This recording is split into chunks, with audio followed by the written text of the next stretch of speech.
The decision to keep Liam's brain tumor diagnosis a secret was not an easy one. In his mind, protecting his loved ones from his inevitable death would spare them the pain of watching him fade away. But like everything in Los Angeles, no secret stays buried forever, especially when it comes to someone as connected as Liam. His symptoms worsened: disorientation, emotional instability, memory lapses, and increasing fatigue. Still, he tried to stay strong. Only Steffi Forrester, his ex-wife and Kelly's parent, knew the truth. She had promised to keep his secret so he could control his story. But Hope sensed something was wrong. She had known Liam for too long, loved him too deeply, not realizing that the man standing before her was getting weaker by the day. And when she finally heard whispers of an undisclosed medical crisis that might have come from Kelly, or maybe from a lost document, Hope made a choice. She wouldn't stay silent. Against Liam's wishes, Hope called. Not the doctor. Not Steffi. Not Bill. She called Wyatt. Liam's half-brother Wyatt. Hope's ex. The man who once believed in a future with her. They hadn't spoken much since Hope married Liam, but the bond they once shared wasn't completely gone. The moment Wyatt picked up the phone and heard Hope's trembling voice, he knew something was wrong. When she told him about Liam's condition, his world ground to a halt. Liam didn't want you to know, Hope confessed. So, why did you tell me? Because he's your brother, she whispered. And I don't think he has much time left. Wyatt's return to Los Angeles was quiet but emotional. He arrived not as a businessman, not as a charmer, but as a grieving brother desperate to hold on to his brother before it was too late. His reunion with Liam was raw and real. Liam, thin and visibly frail, tried to smile. But when he saw Wyatt walk through the door, the facade crumbled. Did she tell you? Liam asked. Wyatt nodded. You should have told me yourself. I don't want to make things harder than they already are, Liam muttered. They didn't say much that first night. They didn't need to. The silence between them was filled with memories, laughter, sibling rivalry, shared grief, especially about Hope.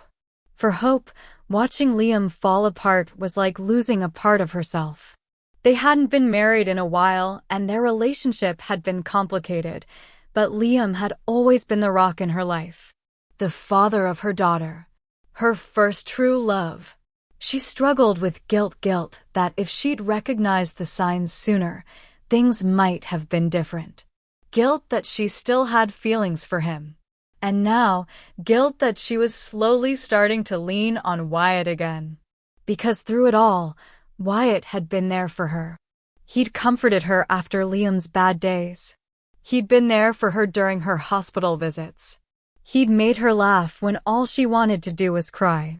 And finally, he'd held her when she'd gotten too sick. The doctors had been clear. The tumor was inoperable. Chemo and radiation had done nothing to slow the rapid progression. A treatment trial in Zurich had been considered, but Liam was too ill to travel. The medical team did everything they could to control his pain, but ironically, hope was no longer an option. Still, Liam refused to give up emotionally. He wrote letters to Kelly and Beth. He begged Bill to make peace with Wyatt. He even tried to get Hope and Steffi to spend time together, believing that one day, after he was gone, they would need each other. One night, with Hope and Wyatt by his bedside, Liam whispered, I want you to take care of her and Beth. Hope sobbed. Don't say that. I mean it, he said, reaching out to take Wyatt's hand. You're both good. You're better than you think. Don't let this destroy you. Let it be something. Liam passed quietly. There was no last-minute miracle. No experimental procedure. Just a peaceful goodbye on a rainy morning, with Hope asleep in the chair next to him and Wyatt silently keeping watch by the window. The town is devastated. Steffi collapses upon hearing the news. Bill disappears quietly, and Ridge has to temporarily take over his business. Kelly and Beth are told honestly and tenderly, and the funeral is a tearful affair, filled with memories, regrets, and too many what-ifs. Hope didn't go back to work right away. She took her time to grieve, to be with Beth, to remember Liam in her own quiet way. Wyatt, who was still in Los Angeles, helped her with little things like shopping, picking up the kids from school, cleaning the house. And slowly, things began to change. There were no grand declarations, no big hugs, just a steady presence, a quiet understanding that they didn't have to pretend. They'd both lost something big, but in that loss, they'd found each other. People began to notice. Brooke raised an eyebrow. Steffi gave a cautious nod. Even Donna, at a family lunch, leaned in and said, "You're smiling again, Hope." Hope didn't deny it. "I feel like I can breathe again," she admitted. "It's not the same. It's different. But it's peaceful." One afternoon, while picking Beth up from school, Wyatt reached out and took Hope's hand. She didn't pull away. That night, over dinner, he told her, "I'm not trying to replace Liam. I can't. I won't. But I never stopped caring about you." Hope's eyes welled up with tears. "I know.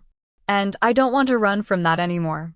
Liam Spencer's death was one of the most heartbreaking storylines on The Bold and the Beautiful in recent years. But the story didn't end with his last breath. It echoed in the life he left behind. Hope and Wyatt, each broken by their past, embarked on a new journey that wasn't about replacement or recovery, but about survival. They grieved together. They healed together.